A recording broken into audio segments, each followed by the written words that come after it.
আসসালামু আলাইকুম। Ground cement সকালের খবরে আমন্ত্রণ জানাচ্ছি আমি মোহাম্মদ ইফতেখার। সাবেক প্রধানমন্ত্রী ও বিএনপি চেয়ারপারসন বেগম খালেদা জিয়ার শারীরিক অবস্থার তেমন উল্লেখযোগ্য উন্নতি হয়নি। কয়েক দফা পরীক্ষা নিরীক্ষার পরও তার শারীরিক জটিলতাগুলো নিয়ন্ত্রণে আসেনি বলে জানিয়েছে হাসপাতাল সংশ্লিষ্ট সূত্রগুলো। খালেদা জিয়ার চিকিৎসায় গঠিত মেডিকেল বোর্ডের চিকিৎসকরা জানিয়েছেন, খালেদা জিয়ার ডায়াবেটিস, কিডনি, হৃদযন্ত্র ও ফুসফুসের জটিলতা ওঠানামা করছে। অনিশ্চিত পরিস্থিতির কারণে তাকে কয়েকদিন ধরে পুরোপুরি নিবিড় পর্যবেক্ষণে রাখা হয়েছে। এর আগে রোববার বিএনপি চেয়ারপারসনের চিকিৎসায় বিদেশ যাত্রায় সংক্রান্ত সিদ্ধান্তে জড়িতরা জানান, খালেদা জিয়ার সর্বশেষ অবস্থা পর্যবেক্ষণ করে বিদেশ পাঠানোর সময় আরও অন্তত 2 দিন পেছানো হয়েছে। গত 23 নভেম্বর থেকে বেগম খালেদা জিয়া এভারকেয়ার হাসপাতালে চিকিৎসাধীন আছেন।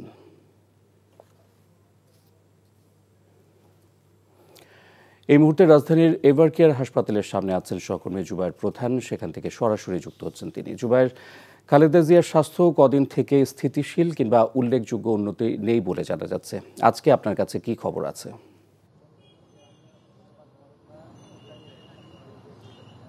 ইফতেখার, খালেদা জিয়ার স্বাস্থ্যের যে পরিস্থিতি সেটি আমরা জানেন যে 23 নভেম্বর থেকে তিনি এভারকেয়ার হাসপাতালে ভর্তি রয়েছেন এবং তার পরবর্তী সময়ে কিছুটা অবনতি হওয়ার পরে তাকে কিন্তু সিসিইউতে নেওয়া হয়েছে 27 নভেম্বর।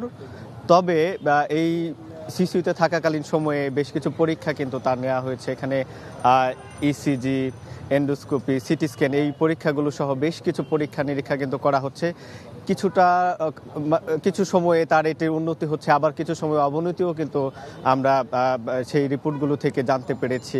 তবে সর্বশেষ যে পরীক্ষাটা করা হচ্ছে এন্ডোস্কোপি, সেটির ফলাফল অনেকটাই ভালো এসেছে এবং মেডিকেল বোর্ডের পক্ষ থেকে সেটিও কিন্তু জানানো হয়েছে। তবে শঙ্কামুক্ত কিন্তু তিনি নন, এটিও কিন্তু জানানো হয়েছে।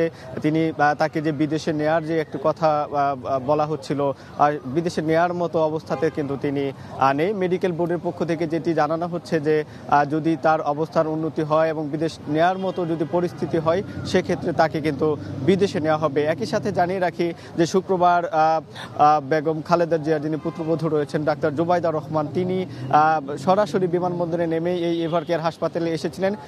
তার পরবর্তী সময় থেকে তিনি খোঁজখবর নিচ্ছেন, সার্বক্ষণিক তার যে খোঁজখবর নেওয়ার বিষয়টি সেটি তিনি করছেন এবং গতকালকেও তিনি এসেছিলেন। তিনি মেডিকেল বোর্ডের সদস্যও কিন্তু তিনি একই সাথে রয়েছেন। অর্থাৎ মেডিকেল বোর্ড সিদ্ধান্ত নেবে যে তিনি আসলে তার অবস্থার যদি ভালো হয়, উন্নতি হয়, সেক্ষেত্রে তাকে কিন্তু বিদেশে নেওয়ার যে কথাটি সেটি কিন্তু তাদের পক্ষ থেকে জানানো হচ্ছে। তো ইফতেখার, এভারকেয়ার হাসপাতাল থেকে এই ছিল আমার কাছে সবশেষ। এভারকেয়ার হাসপাতাল থেকে জানছিলাম খালেদা জিয়ার স্বাস্থ্যের খবর। টেকনিক্যাল পদমর্যাদা, নিয়োগ বিধি সংশোধন, পদোন্নতিতে গ্রেড বাড়ানো সহ 6 দফা বাস্তবায়নের দাবিতে স্বাস্থ্য অধিদপ্তরের প্রাঙ্গণে আজ দ্বিতীয় দিনের মতো অবস্থান কর্মসূচি পালন করছে বাংলাদেশ হেলথ অ্যাসিস্ট্যান্ট অ্যাসোসিয়েশন। এই মুহূর্তে সেখানে আছেন সহকর্মী নাহিদ প্রিন্স, সরাসরি যুক্ত হচ্ছেন তিনি। নাহিদ, সেখানকার পরিস্থিতি কেমন দেখছেন? কি বলছেন আন্দোলনকারীরা? স্বাস্থ্য অধিদপ্তরের সামনে যে স্বাস্থ্য সহকারী যারা রয়েছেন তারা এখনও আন্দোলন করছে। সকাল থেকেই এই তাদের যে কর্মসূচি সেটি চলছে। প্রায় 7 দিন ধরে এই স্বাস্থ্য অধিদপ্তরের সামনেই তারা এই অবস্থান কর্মসূচি পালন করছে। এছাড়া 3 দিন করেছে তারা শহীদ মিনারে, সেখানেও যখন ফলপ্রসূ কোনো রেজাল্ট হয়নি তখন তারা এই স্বাস্থ্য অধিদপ্তরের সামনে এসে জড়ো হয়েছে। তারা চাচ্ছিলেন যে তাদের যে বেতন বৈষম্য এবং তাদের যে নিয়োগ এবং তাদের যে গ্রেডের যে উন্নতিকরণ সেটি তারা চাচ্ছিলেন। তারা 16তম গ্রেডে এখন বর্তমান চাকরি করছেন, সেটি উন্নতি করে 14তম গ্রেড করার তারা দাবি করেছেন। তারা বলছিলেন যে 1,20,000 যে টিকা কেন্দ্র রয়েছে সারা দেশে সেটি বর্তমানে বন্ধ রয়েছে। এই স্বাস্থ্য সহকারীরা এসে ঢাকায় আন্দোলন করছে। তো তাদের যে এতদিনের বেতন বৈষম্য বা তারা এই 27 বছর ধরে তাদের কোনো তেমন বেতন বাড়ছে না বা তাদের যে পদাধিকার বল, তাদের যে গ্রেড উন্নয়ন, সেগুলো কোনো কিছুই তারা পাচ্ছে না।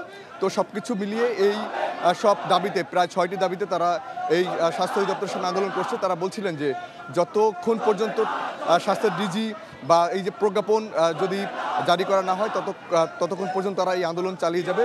তো এই কারণে এখন মহাখালীর যে স্বাস্থ্য অধিদপ্তরটি রয়েছে সেখানে তারা পুরোটা ঘিরে রেখেছে, সেখানে কোনো গাড়ি ঘোড়াও ঢুকতে দিচ্ছে না।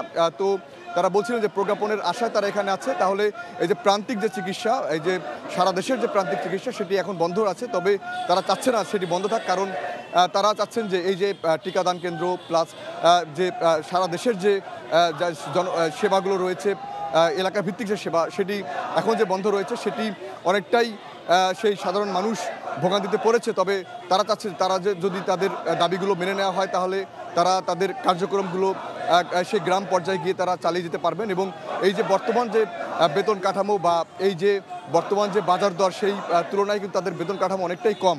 তো এটি যদি উন্নতি করা যায় তাহলে তাদের পরিবার পরিজন নিয়ে তারা ভালোভাবে বাঁচতে পারবে। তারা এটি বলছিলেন যে এই বেতন কাঠামো দূরীকরণ তারা চাচ্ছেন, এবং সেটি বাস্তবায়ন হলে তারা এই আন্দোলন তারা ত্যাগ করবেন এবং তারা তাদের যে প্রান্তিক চিকিৎসা সেটি তারা চালিয়ে যাবেন। তো সেই সব কিছু নিয়েই এখন তারা গতকালকেও এই দাবিতে এখানে স্বাস্থ্য দপ্তরের সামনে আন্দোলন করেছে। তারা প্রতিশ্রুতি পাচ্ছে, তবে সেটি প্রজ্ঞাপনের মাধ্যমে তারা চাচ্ছেন যে এটি যেন প্রজ্ঞাপনের মাধ্যমেই এই প্রতিশ্রুতি সরকার বাস্তবায়ন করে। তো এই ছিল আমার কাছে রাজধানীর মহাখালী স্বাস্থ্য দপ্তর থেকে সবশেষ।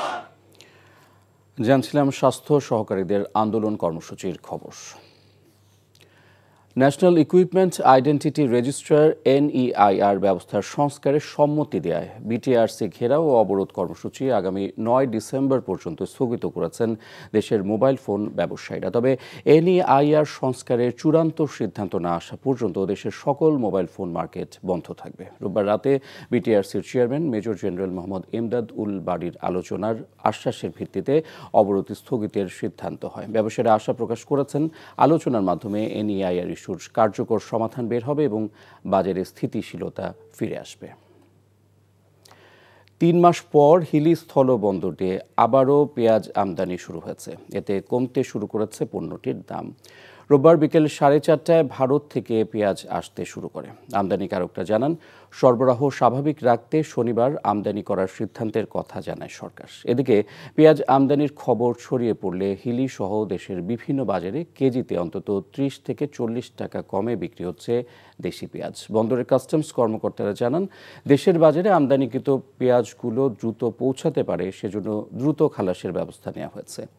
ভারত থেকে হিলি স্থলবন্দরে পেঁয়াজ আমদানি করার জন্য প্রায় 20 জন আমদানিকারক অনুমতি পেয়েছেন। চাঁদপুর 250 শয্যা বিশিষ্ট সরকারি জেনারেল হাসপাতাল প্রতিষ্ঠার পর থেকে এখনও নির্মিত হয়নি মর্গ ভবন। দীর্ঘদিন ধরে অচলাবস্থায় পড়ে থাকা প্রকল্পের কারণে বাধ্য হয়ে শহরের বাইরে জরাজীর্ণ অস্থায়ী ভবনে ময়নাতদন্তের কাজ চালাতে হচ্ছে। এতে জনস্বাস্থ্য, নিরাপত্তা এবং আইনগত প্রক্রিয়া মারাত্মক ঝুঁকির মুখে পড়েছে। চাঁদপুর থেকে শরীফুল ইসলামের পাঠানো রিপোর্ট। চাঁদপুর সরকারি জেনারেল হাসপাতাল, শয্যা, আধুনিক যন্ত্রপাতি আর চিকিৎসক সবই ঠিক আছে, কিন্তু নেই লাশ রাখার স্থান বা মর্গ, যেখানে লাশের ময়না তদন্ত করা হয়। জায়গা না পাওয়ায় বাধ্য হয়ে শহরের অনেকটা দূরে হরিজন কলোনির পাশে অবস্থিত ময়লার ভাগার ও শুকুরের খামারের পাশে অস্থায়ী মর্গের কাজ চলছে। নেই লাশ কাটার আধুনিক সরঞ্জাম, ফ্রিজিং সিস্টেম। অস্বাস্থ্যকর পরিবেশে চলছে ময়নাতদন্ত। এতে ক্ষোভ আর হতাশার কথা জানান সাধারণ মানুষ। জেলার আধুনিক হাসপাতাল, কিন্তু আধুনিক হাসপাতালে কোনো মর্গ না থাকায় মানুষদের কিন্তু ভোগান্তি হচ্ছে। যারা আসছেন সেখান থেকে দুর্গন্ধ ছড়ায়, রোগীরা আসে, স্বজনরা আসে, তারা এই দুর্গন্ধে অসুস্থ হয়ে পড়েন। চিকিৎসকরা বলছেন, এভাবে ঝুঁকিপূর্ণ পরিবেশে ময়না তদন্তের কাজ জনস্বাস্থ্যের জন্য বড় হুমকি। স্টেপগুলো ধাপে ধাপে অনুসরণ করা দরকার, সেগুলি আমরা কোনো কিছুই ওইভাবে পূর্ণাঙ্গভাবে করা সম্ভব হচ্ছে না, এবং এতে ময়নাতদন্তর কাজে যথেষ্টই বাধা সৃষ্টি হয়। এটা যদি সদর হাসপাতালের সাথেই মর্গের বিষয়টা রাখা হয় তাহলে এটা আমাদের আইনশৃঙ্খলা কাজ করতে খুব সুবিধা হয়। আর্থিক বরাদ্দ নেই বলে আধুনিক মর্গ নির্মাণের কাজ হচ্ছে না বলে জানালেন হাসপাতালের তত্ত্বাবধায়ক। হাসপাতালে যে লাশ সংরক্ষণের জন্য যে রেফ্রিজারেটর সেটা নাই, আমরা এই ব্যাপারে বিভিন্ন সময় চাহিদা দিয়েছি। তো স্বাস্থ্য বিভাগ থেকে আমাদেরকে আশ্বাস দেওয়া হচ্ছে যে যদি সরবরাহ থাকে তাহলে আমাদেরকে রেফ্রিজারেটর দেওয়া হবে। দ্রুত আধুনিক মর্গ নির্মাণের দাবি চাঁদপুর শহরবাসীর। NTV news desk. সকলের খবরে চুকুই 12টার মধ্যাহ্নের খবর দেখার আমন্ত্রণ রইল। ধন্যবাদ সবাইকে।